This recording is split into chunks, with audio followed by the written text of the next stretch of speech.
And now, there is a new kind of corporation being developed through public-private partnerships. If you're taking notes, write this down. It's called benefit corporations. As my friend Michael Shaw, Freedom Advocates, describes it, imagine a legislated brotherhood of business where favored businesses get to go to the front of the line for permits, licenses, and opportunities merely because they agree to advance the principles of sustainable development in Agenda 21. 6 states already have benefit corporation legislation: Hawaii, Virginia, Maryland, Vermont, New Jersey, and New York. And 6 more, actually 5 more. I had to change this because I used to say New York was considering it. I learned last night they passed it with no opposition whatsoever. 5 more are in the process of making it part of their state corporate legal system, including California, of course, Colorado, Michigan, North Carolina, and Pennsylvania. This policy will destroy free enterprise for good and guarantee that we cannot stop Agenda 21. Very much. I want to tell you how excited I am to be here tonight to see all of you. And it's not just because you've come here to hear me speak, but it's because meetings like this are taking place all over this country.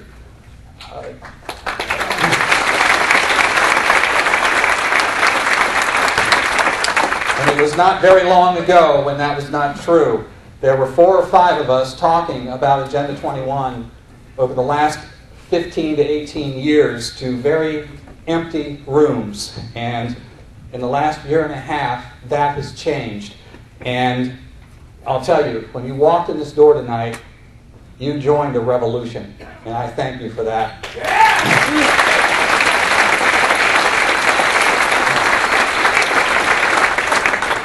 Now, to lay the proper foundation for our discussion today on Agenda 21, let me begin with this quote from Ayn Rand in Atlas Shrugged.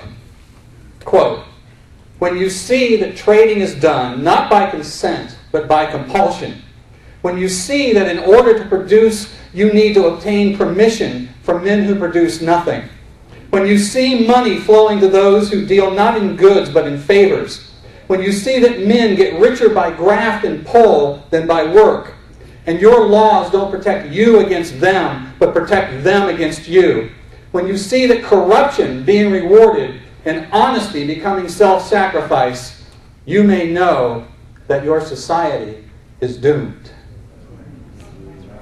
I think that sets the stage very well to discuss Agenda 21. Now, the official word is out about me. According to several newspaper reports from around the country, I am only here to spread wild conspiracy rumors to scare you into fearing your benevolent government.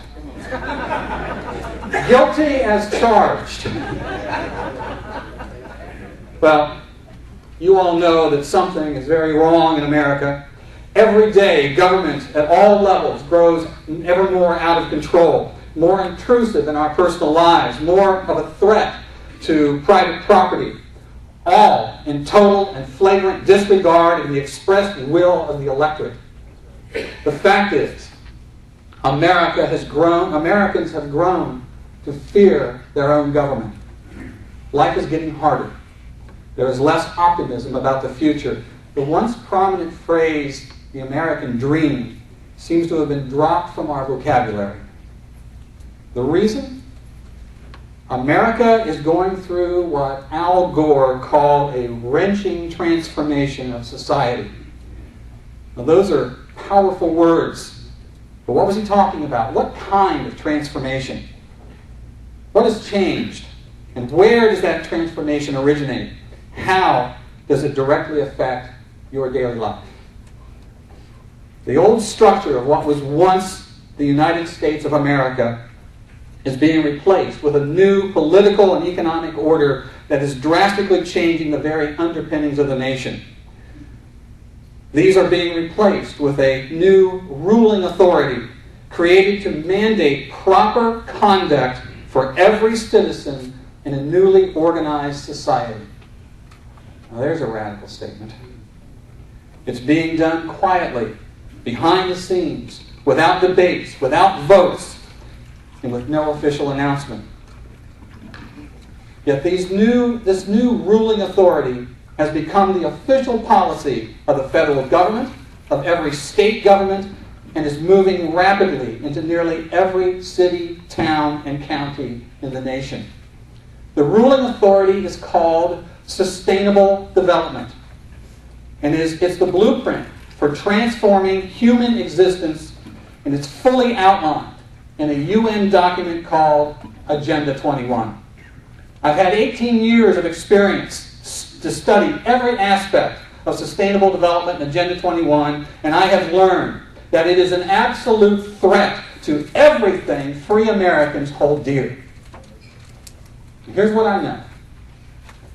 There's a new language taking over government. The typical city council meeting discusses comprehensive development, density, historic preservation, and partnerships between city and private business.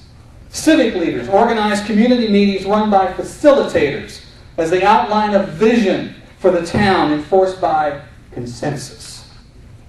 Free trade, social justice, consensus, carbon footprints, partnerships, preservation, stakeholders, land use, environmental protection, development, diversity, visioning, open space, heritage, comprehensive planning, critical thinking, and community service are all part of that new language. What are they really talking about? What mental pictures come to mind when those words are used? Where was such language first developed? Well, the term sustainable development was born on the pages of a United Nations document called Our Common Future. That was the official report of the 1987 UN World Commission on Environment and Development.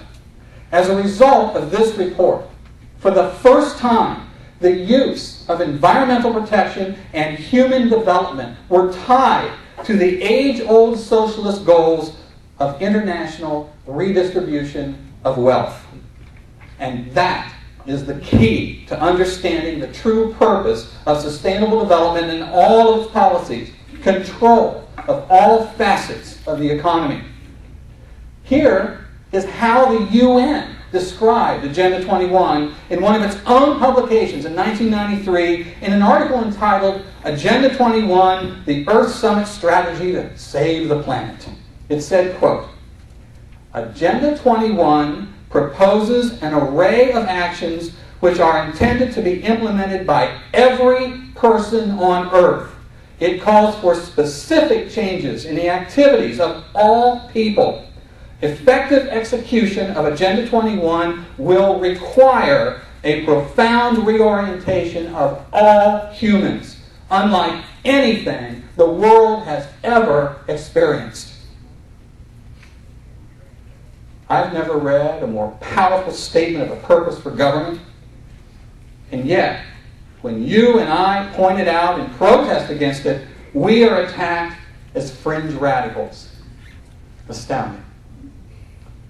Here is the exact course that brought Agenda 21 to America and into our local community. The infrastructure pushing the Sustainable Development Agenda is a vast international matrix. At the top of the heap is the United Nations Environmental Program, the UNEP. But the UNEP doesn't operate by itself. Influencing it are thousands of non-governmental organizations, or NGOs. These are private groups which seek to implement a special political agenda.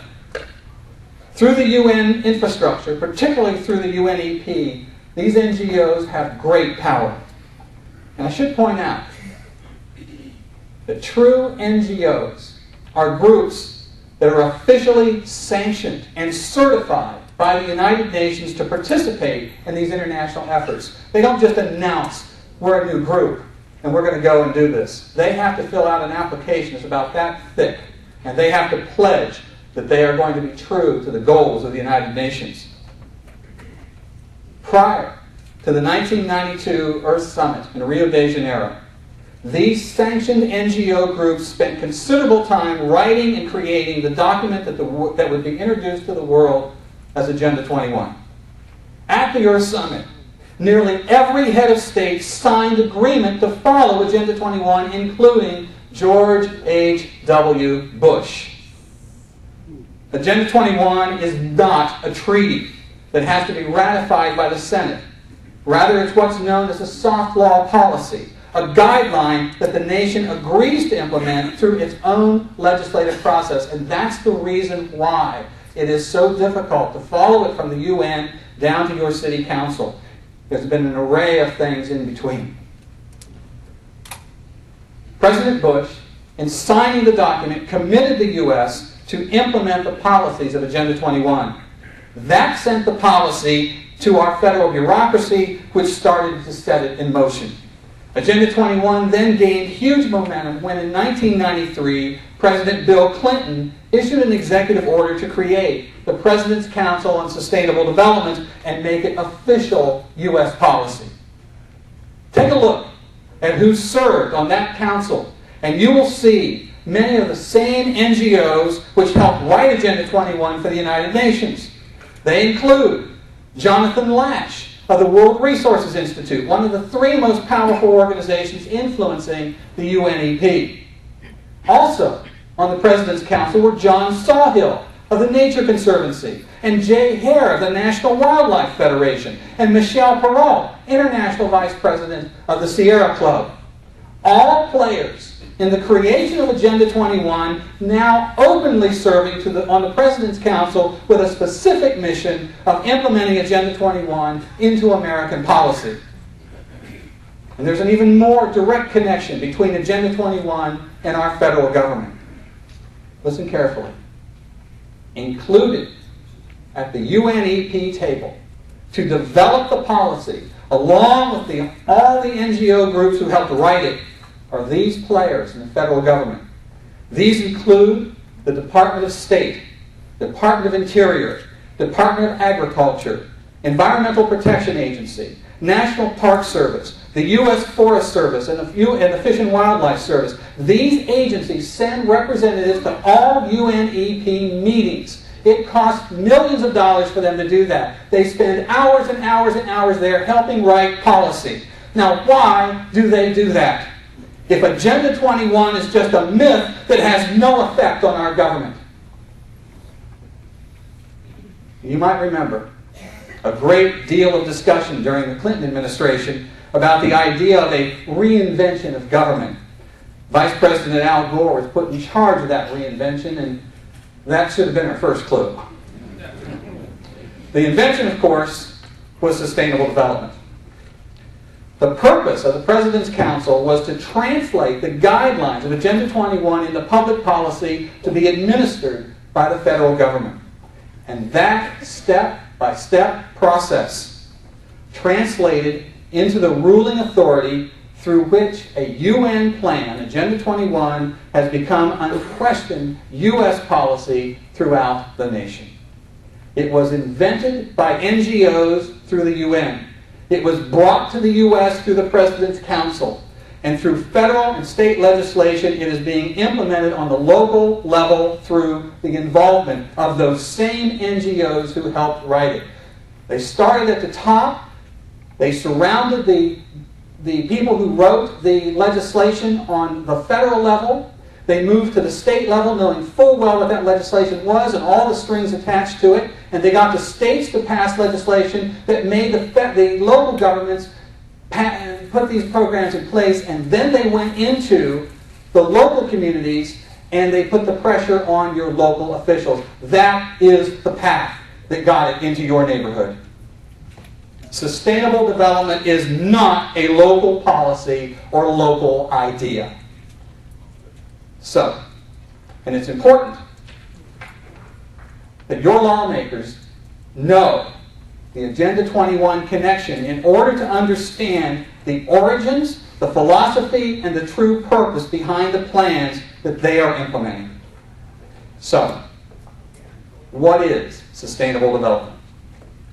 Sustainable development is about a planned central economy and redistribution of wealth on a local, state, national, and international level. The process by which it is implemented creates a matrix of locked-away land or severe land use controls, control of energy and energy production, control of transportation, control of industry, control of food production, control of development, control of water availability, and control of population size and growth. Most of their policies and regulations are issued under the excuse of protecting the environment. This is the process through which America is being transformed. It is what your elected officials are really doing as they use terms like comprehensive development plans, energy audits, open space, and historic preservation. That is Agenda 21 and sustainable development. Agenda 21 is not just policy. It is a complete system to change the way we think, the way we react, the way we make decisions. And those who promote it have very specific ideas as to how they want you to answer each of these things. That's why it's called an agenda. Let me show you what I mean. The Sustainable Development logo, used in most literature on the subject, contains 3 connecting circles. Each one's labeled. One is labeled social equity, one is economic prosperity, and one is ecological integrity. That logo is basically the blueprint. We know these as the 3 E's. Let me take them one at a time. Social equity. I will tell you straight out, if you fail to grasp the social equity plank of sustainable development, then you simply have no grasp of this issue, period. Social equity is based on a demand for social justice. Social justice is described as the right and opportunity of all people to benefit equally from the resources afforded us by society and the environment. That is a nice way of saying redistribution of wealth. And by the way, Karl Marx was the first to coin the term social justice. Today, the phrase is used throughout sustainabilist literature, and it is the root of new policy initiatives. The sustainabilist system is based on the principle that individuals must give up selfish wants for the needs of the common good or the community. This is the same policy behind the push to eliminate our nation's borders, to allow the migration of those from other nations into the United States to share our individually created wealth and our taxpayer-paid government social programs. Borders, they say, stop the natural migration of the human race. National sovereignty, they say, is a social injustice. According to the sustainabilists, it is a social injustice for some to have prosperity if others do not. Profits are made at the expense of the people. And so, sustainable policy is developed from that starting position.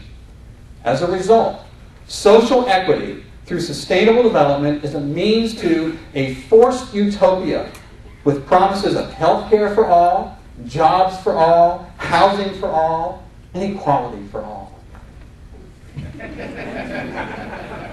Kumbaya. So, the reason the government refuses to secure our borders is because it is committed to imposing sustainable development. The reason Congress refused to listen to your pleas against centralized health care is because it is committed to imposing sustainable development. Simply do a Google search for the words sustainable medicine, and you will find more than 5,800,000 references containing most of the provisions of Obamacare. And incredibly, a new social justice plank making its way through state governments is called, are you ready? Gross National Happiness. The GNH. Under the health plank of Agenda 21, it is an attempt to qualify in psychological terms general well-being. If allowed to move forward, gross national happiness will slowly replace gross national product as a standard to measure the health of the nation. Rather than using economics, it will measure social trends that affect quality of life. You know all those surveys your kids have to fill out in school? It'll be part of the gross national happiness survey. And this is combined with, are you ready? The Happy Planet Index, the HPI, developed by the New Economy Foundation with support from the Friends of the Earth, and I'm quite sure several of your tax dollars. At its core, the Happy Planet Index argues that long and happy lives must be the economy's ultimate goal and not merely all that insatiable economic stuff. And you wonder why the economy is collapsing as the rantings from a bad LSD trip it becomes serious policy actually considered by real government agencies?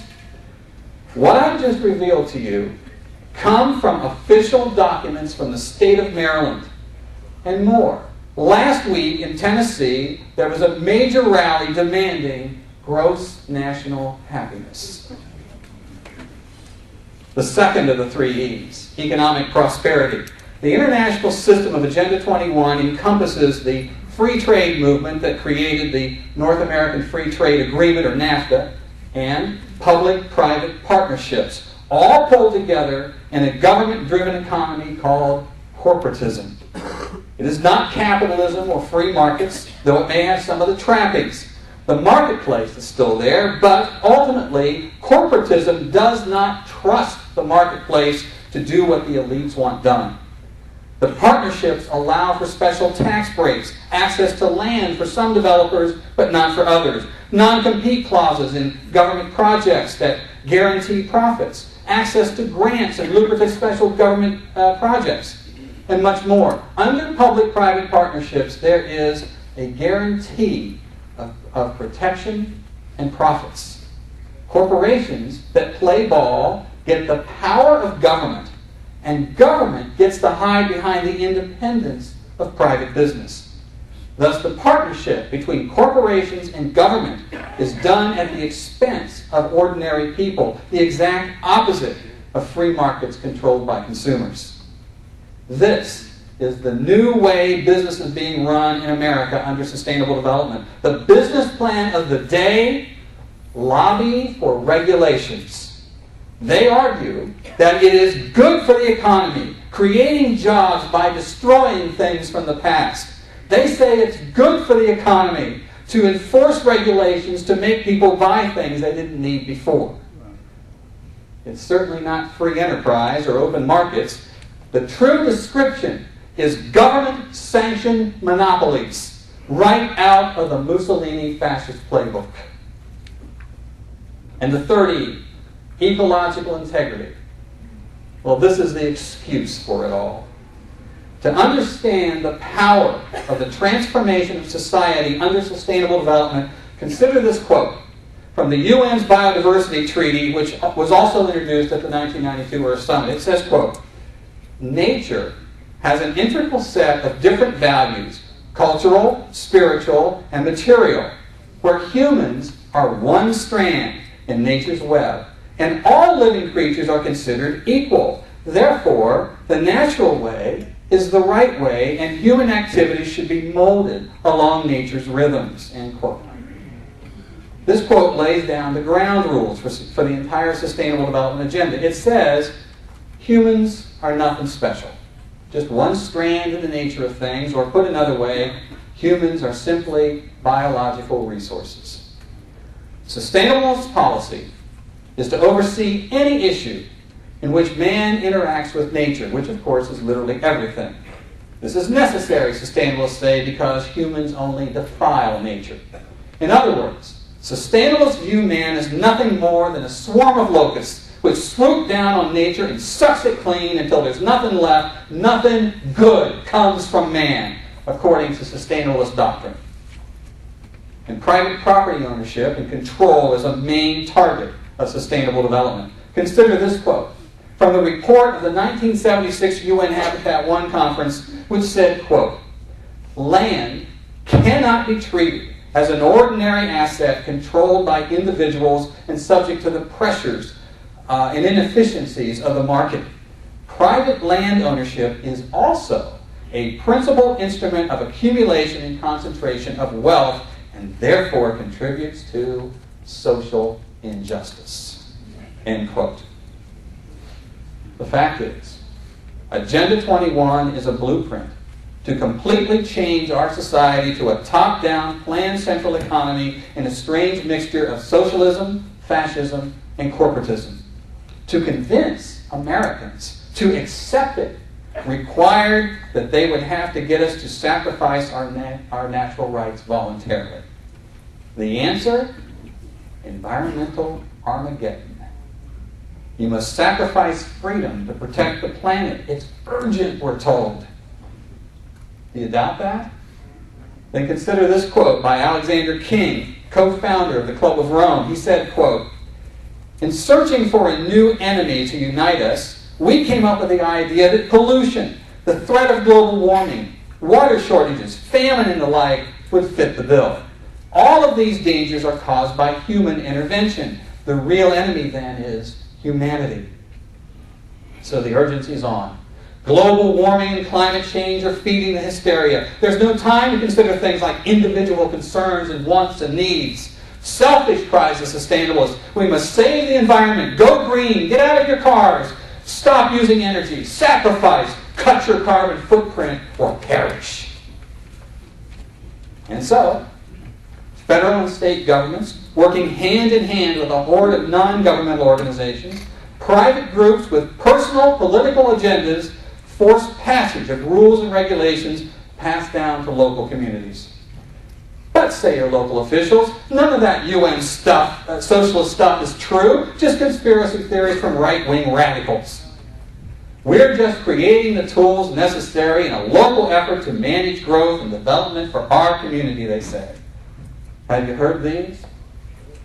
Then consider this quote from J. Gary Lawrence, a planner for the city of Seattle and an advisor to the President's Council on Sustainable Development. He said, quote, "Participating in a UN-advocated planning process would very likely bring out many who would actively work to defeat any elected official undertaking local Agenda 21. So, we will call our process something else, such as comprehensive planning, growth management, or smart growth." Local indeed. The sustainable development is the process by which America is being reorganized around the central principle of state collectivism using the environment as bait. This is a political movement led by those who seek to control the world economy, dictate development, and redistribute the world's wealth. They use the philosophical base of Karl Marx, the tactics of Adolf Hitler, and the rhetoric of the Sierra Club. Everything connected with sustainable development translates to higher costs, shortages, and sacrifice. And the best way to understand what sustainable development actually is can be found by discovering what is not sustainable. Maurice Strong, Secretary General of the UN's Earth Summit in 1992, said, quote, "Current lifestyles and consumption patterns of the affluent middle class involving high meat intake, use of fossil fuels, appliances, home and work air conditioning, and suburban housing are not sustainable." So, how is this wrenching transformation being put into place? There are 4 very specific routes being used. In the rural areas, it's called the Wildlands Project. In the cities, it's called smart growth. In business, it's called public-private partnerships. And in government, it's called stakeholder councils and non-elected boards and regional government, or reinvented government. Let's take them one at a time. The Wildlands Project was the brainchild of Earth First Dave Foreman, and it literally calls for rewilding 50% of all the land in every state back to the way it was before Christopher Columbus set foot here. Think about that. In 1983, when Foreman first dreamed up the scheme for the Wildlands Project, he said, quote, It is not enough to preserve the roadless, undeveloped country remaining. We must recreate wilderness in large regions, move out the cars and civilized people, dismantle the roads and dams, reclaim the plowed lands and clear cuts, and reintroduce extirpated species. Destruction of human civilization was his goal. In reality, the Wildlands Project is a diabolical plan to herd people off the rural areas and into human settlements. Crazy, you say? Well, yeah. Impossible? Not so fast. From the demented mind of Dave Foreman, the plan became the blueprint of the UN's Biodiversity Treaty. So now the scheme is international in scope with the power of law. Thomas Lovejoy, a science advisor for the Federal Department of Interior, said, quote, "We will map the whole nation, determine development for the whole country, and regulate it." And your local elected officials are helping to implement this insanity.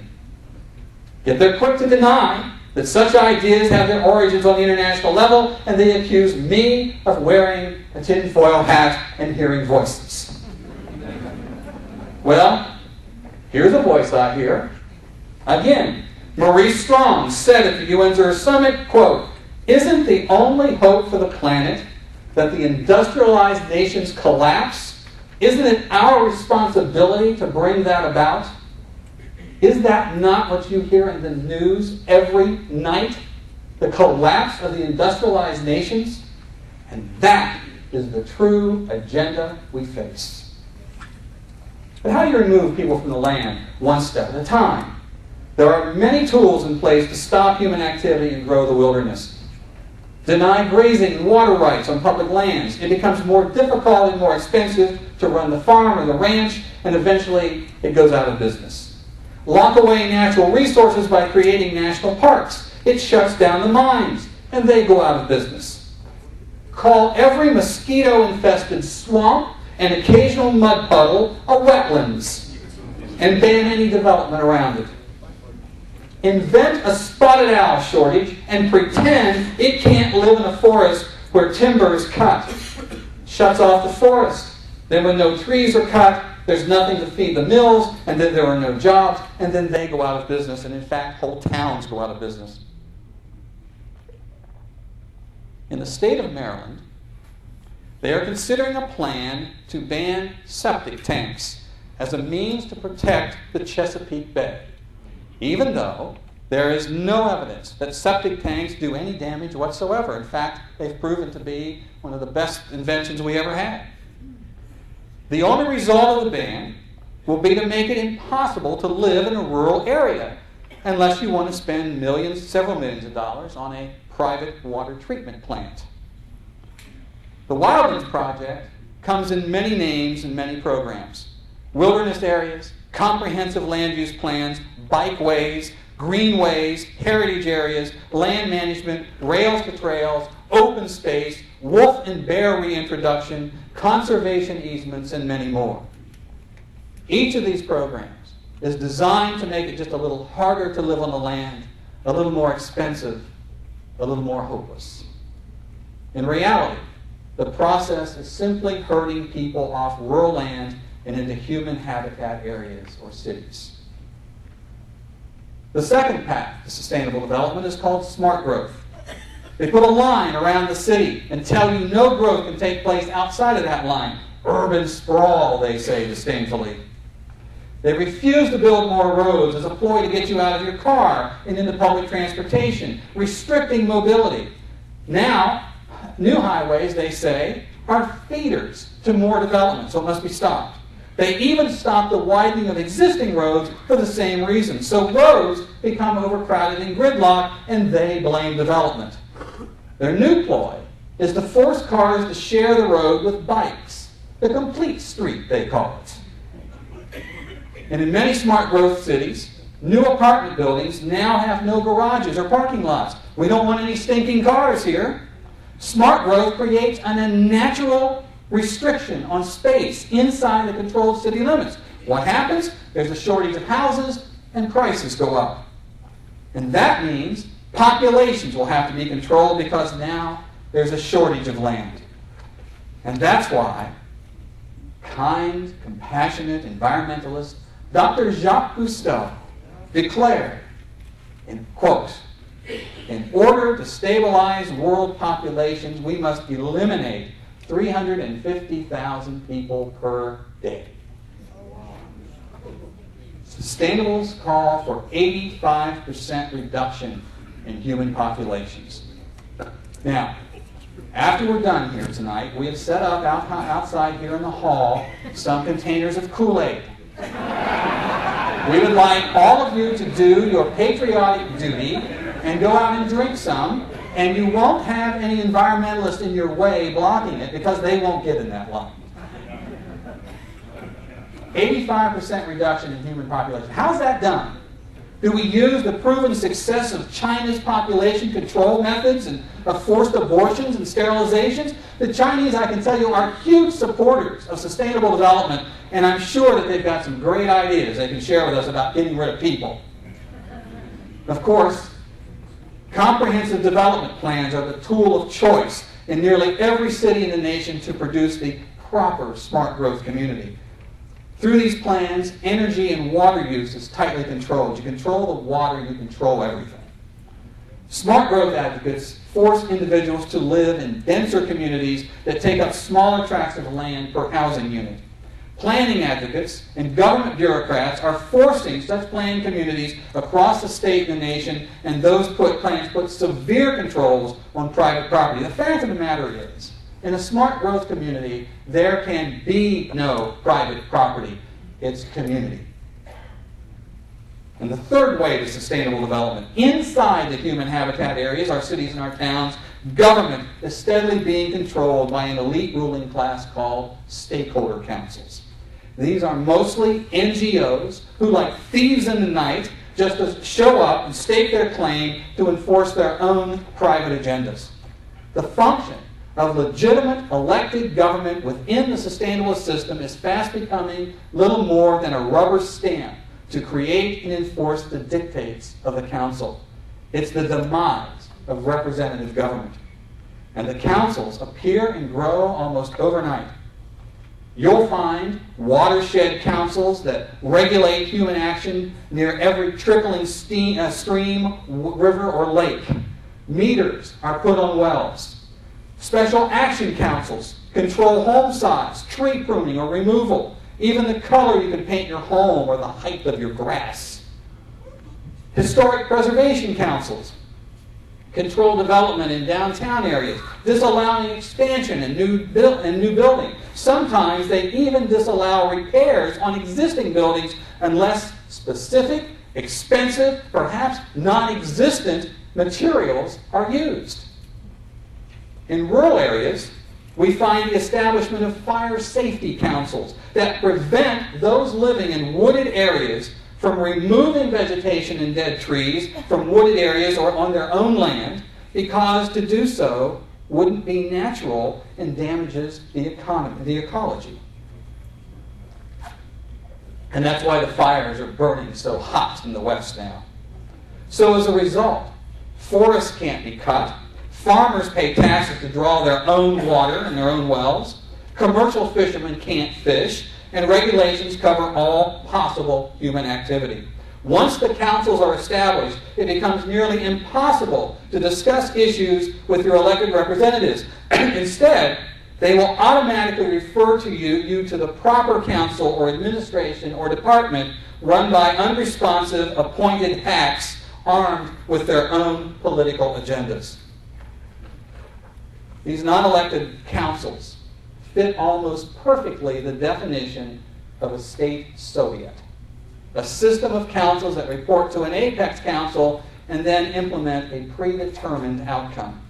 Soviets are the operating mechanism of a government-controlled economy, the exact opposite of a constitutional republic. And the fourth path to sustainable development, as I mentioned earlier, public-private partnerships. You hear the propaganda of the public-private partnerships nightly on your television as their commercials tell you to go green. And they use Congress to build more wealth and power. GE and Sylvania used their partnership with government to ban their own product, the incandescent light bulb, and replace it with the new green bulbs. By next year, you won't be allowed to buy incandescent bulbs. Why? Because GE can make 3 times as much for the new ones because they're more expensive.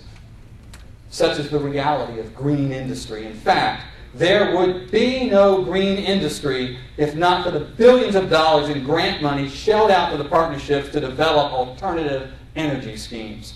The fact is, wind energy may well be the least sustainable and least eco-friendly of all electricity options.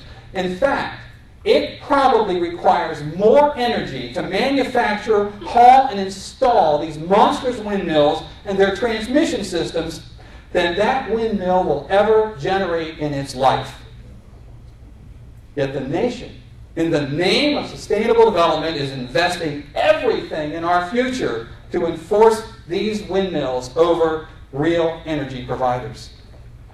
Alternative energy amounts to less than 1% of our energy needs. And for every green job created, 2 in legitimate industry are lost because of green rules and regulations. America has now discovered it has a near infinite amount of shale oil in literally every single state. Rather than celebrate our good fortune to reduce gas prices and eliminate dependency on foreign oil cartels, the sustainabilists are rushing in a near panic to block the drilling of shale oil. You see, to the sustainabilist elite who loathe competition in free markets, such a change in the status quo is terrifying because their control is highly profitable for those industries as they take the tax money through the public-private partnerships. And now, there is a new kind of corporation being developed through public-private partnerships. If you're taking notes, write this down. It's called benefit corporations. As my friend Michael Shaw, Freedom Advocates, describes it, imagine a legislated brotherhood of business where favored businesses get to go to the front of the line for permits, licenses, and opportunities merely because they agree to advance the principles of sustainable development in Agenda 21. 6 states already have benefit corporation legislation: Hawaii, Virginia, Maryland, Vermont, New Jersey, and New York. And 6 more, actually 5 more. I had to change this because I used to say New York was considering it. I learned last night they passed it with no opposition whatsoever. 5 more are in the process of making it part of their state corporate legal system, including California, of course, Colorado, Michigan, North Carolina, and Pennsylvania. This policy will destroy free enterprise for good and guarantee that we cannot stop Agenda 21. Now, many Americans ask how dangerous international policies can suddenly turn up in local government, all seemingly uniform to those in communities across the nation and around the globe. The answer? Meet ICLEI, a nonprofit private foundation dedicated to helping your mayor implement all of his policies. Originally known as the International Council for Local Environmental Initiatives, ICLEI, they changed their name to get rid of the international word, and today the group simply calls itself ICLEI, Local Governments for Sustainability. But in 1992, ICLEI was one of the groups instrumental in creating Agenda 21. They then made it their mission to go around the world in local communities and begin to help those communities implement it. And it's having tremendous success. ICLEI is now operating in more than 600 cities in all 50 states. The group is shooting for 1,000 member cities in the next 3 years. Each of these cities pay dues to ICLEI to receive its programs. When local governments contract with ICLEI, they agreed to implement Agenda 21 policy and sustainable development. And here's just some of the programs ICLEI provides cities and towns in order to spread their own particular political agenda in the name of community services and environmental protection. They bring in software products and associated training, access to a network of experts, newsletters, conferences, training workshops, toolkits, online resources, case studies, fact sheets, policy and practice manuals. And what do they do with all of that? It's all aimed at the employees of your city hall, or your county administration. These tools are used to carefully and fully indoctrinate these employees to assure only sustainable policies are considered. And then there's this one, the big one. Notification of relevant grant opportunities. Money with severe strings attached. Grants that they helped create in the first place, and they know full well how when you take that money, maybe just to revitalize downtown, it comes with all the strings, and the town's taken the Kool-Aid, and now you can't turn back. Around the nation, ICLEI partners with others, established organizations like the American Planning Association and the International City-County Management Association, or the ICMA. And then there's the Renaissance Planning Group. These groups and hundreds more like them work hand in hand with groups like the U.S. Conference of Mayors, the National Governors Association, the National League of Cities, the National Association of County Administrators, and more that your local representatives probably belong to. We are now finding that while ICLEI is a convenient target because of its obvious ties to the UN, the American Planning Association may be the most dangerous player in the game. That's because the APA is in literally every city trusted as a legitimate, non-controversial, established organization. It's been around almost 100 years. Nothing here to tie it to some international UN conspiracy, we're told. Well, again, not so fast. The APA just issued its new planning guide sent to every community in the nation. A quick look through it finds references to social justice, smart growth, promotion of affordable housing, protection of, that's paid for by your tax dollars, by the way, protection of farmland, stopping urban sprawl, combating climate change, dealing with homelessness, energy preservation, provisions for child care, and more, all out of the social justice plank of Agenda 21. These are the people who are making policy. These are the people your local elected officials trust to be mainstream. These are the true enemy of freedom in America. That's how these policies quickly spread across the nation as enforced regulations. And here are some of the results of those efforts. Across the nation, state legislatures are passing laws requiring cities and towns to establish comprehensive development. That include high-density urban development areas, controls on energy and water, controls on transportation, making it more difficult to drive cars, perhaps forcing acceptance of light rail and high-speed trains. These laws are now being used as a weapon to force sustainable development at a rapid pace across the nation. Comprehensive development plans in city after city across the nation are enforcing schemes to cut their carbon footprint by controlling energy use.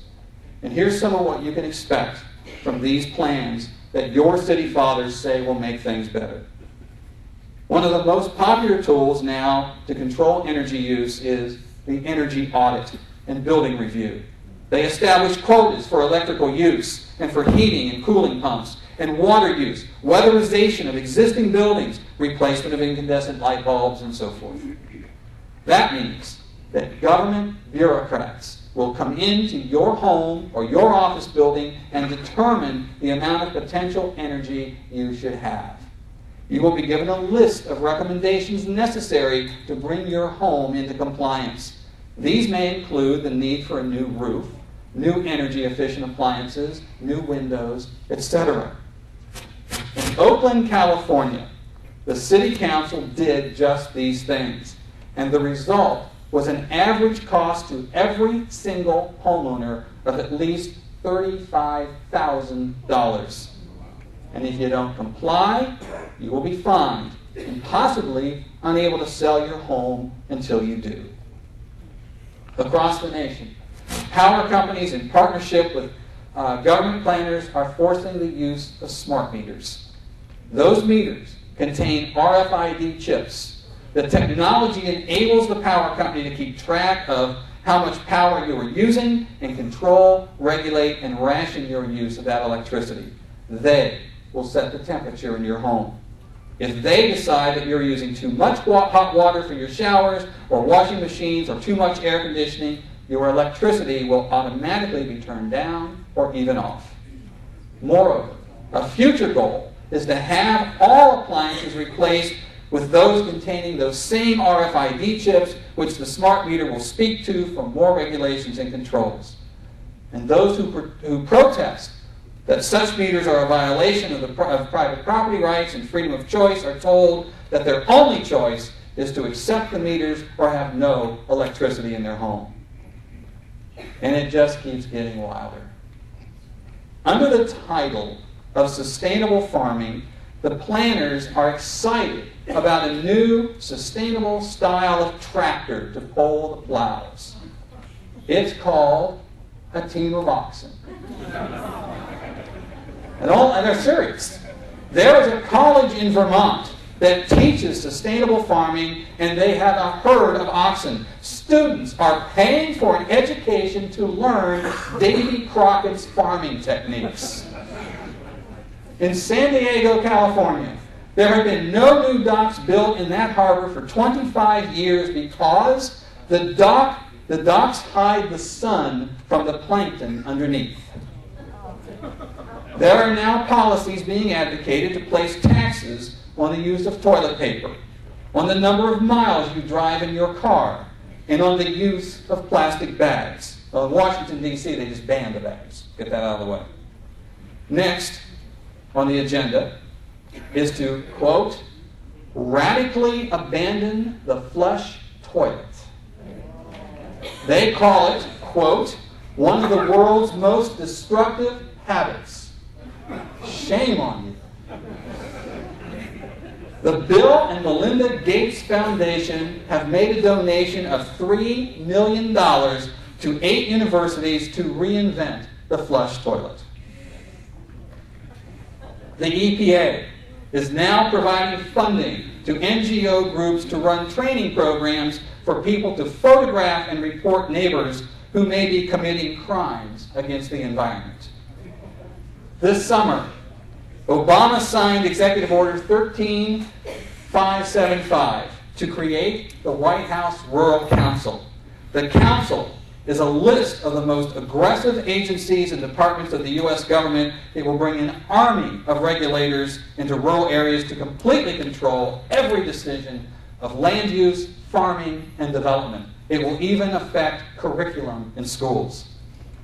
Farmers who have been feeding America for over 200 years will not be able to make a single decision without permission and massive paperwork from bureaucrats from over 25 agencies, overlapping, and lapping again.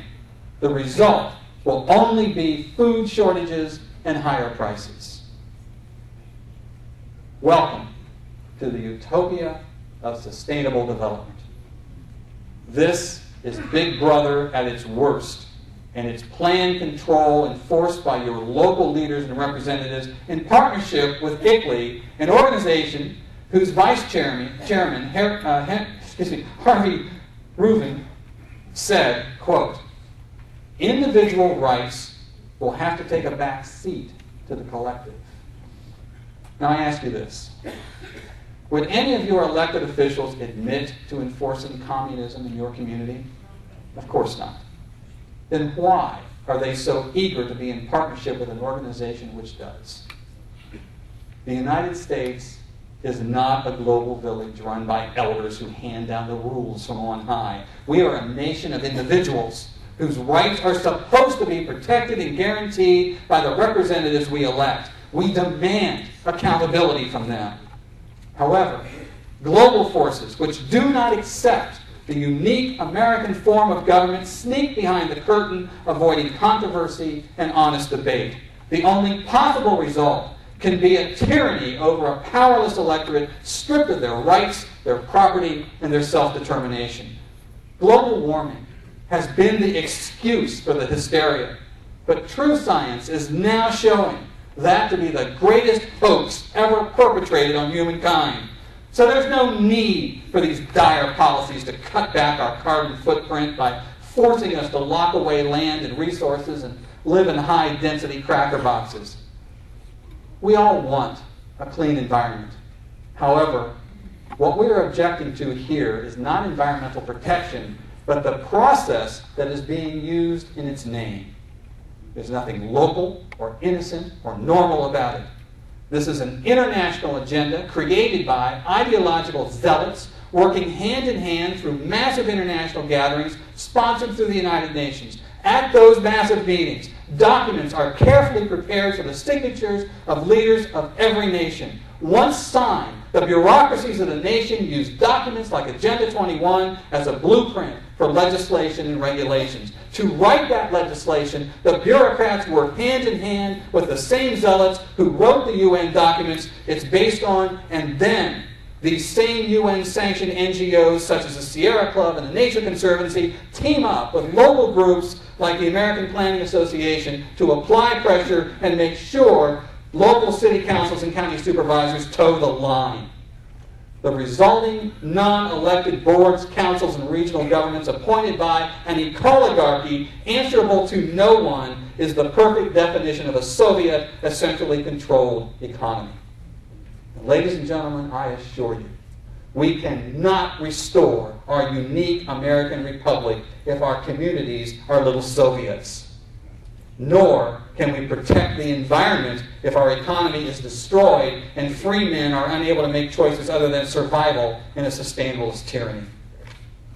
The sustainabilists are using our carbon footprint as a measure of our guilt. One fact is sure. If you have no carbon footprint, you are dead.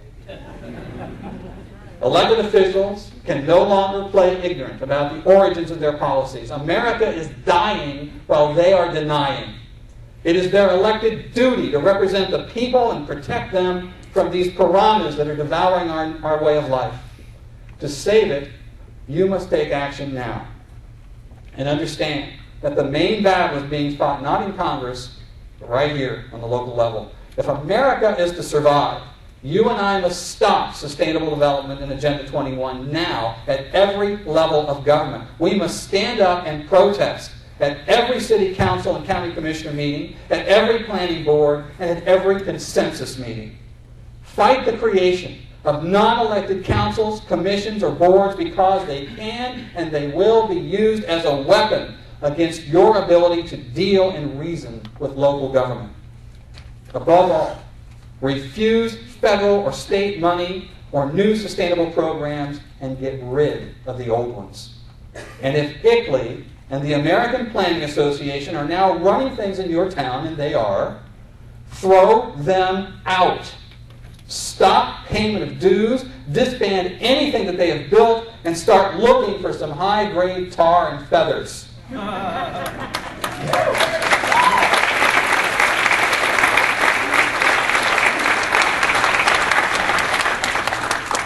And if your elected representatives continue to ignore you while playing footsie with those leading this tyranny, then you must force them out of office. Your survival depends on it. Nameless, faceless bureaucrats wielding power in the back rooms, untouched and unseen, is not freedom. The sustainabilists now haunt the upper levels of the federal government, our state houses, and our city council chambers. In these very dangerous times, it is easy to despair over our nation's future. They have achieved many of their goals, but they have not yet won. Their whole agenda is built on a house of cards that stands only when you are ignorant and compliant.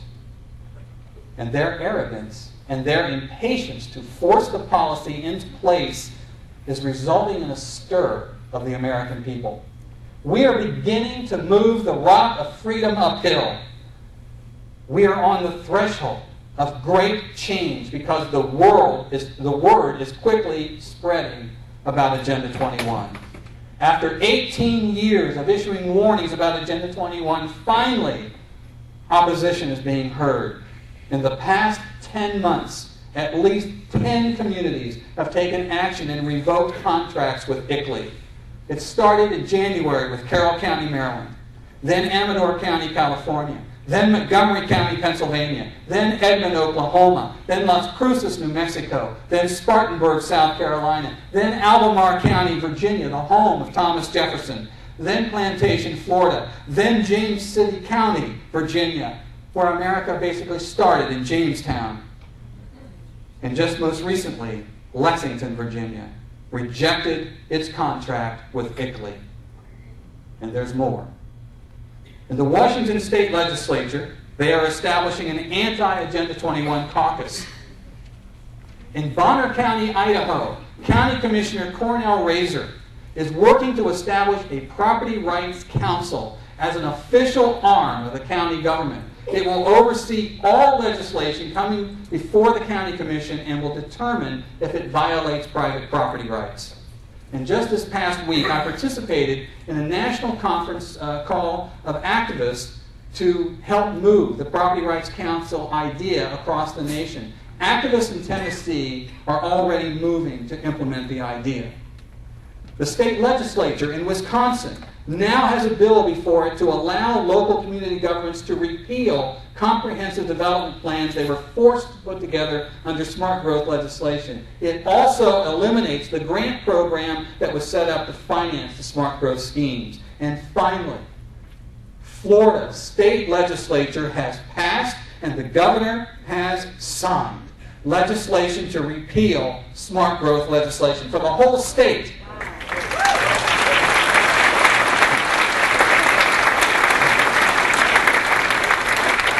That means that now the counties are free from state mandates. This is landmark legislation.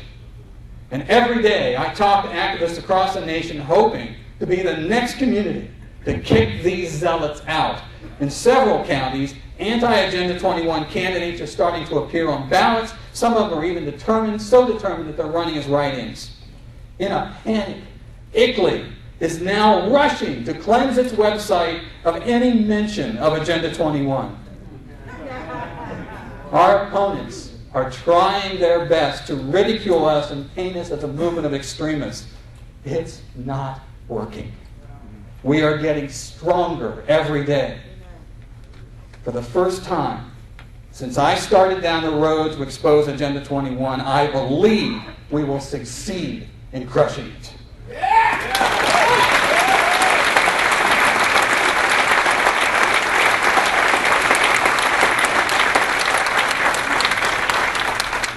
You know, recently I watched the film Robin Hood, starring Russell Crowe.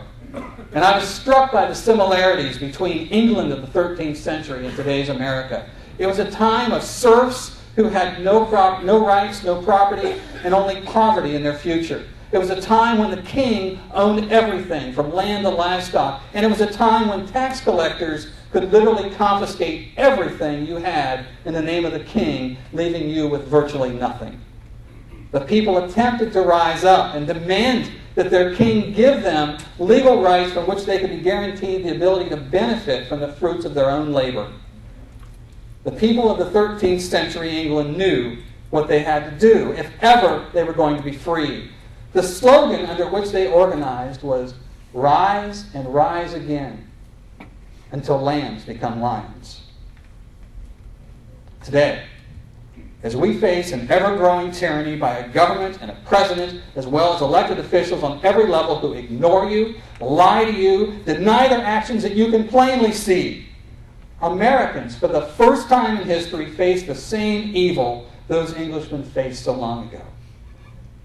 And so today, I appeal to you to take that same resolve.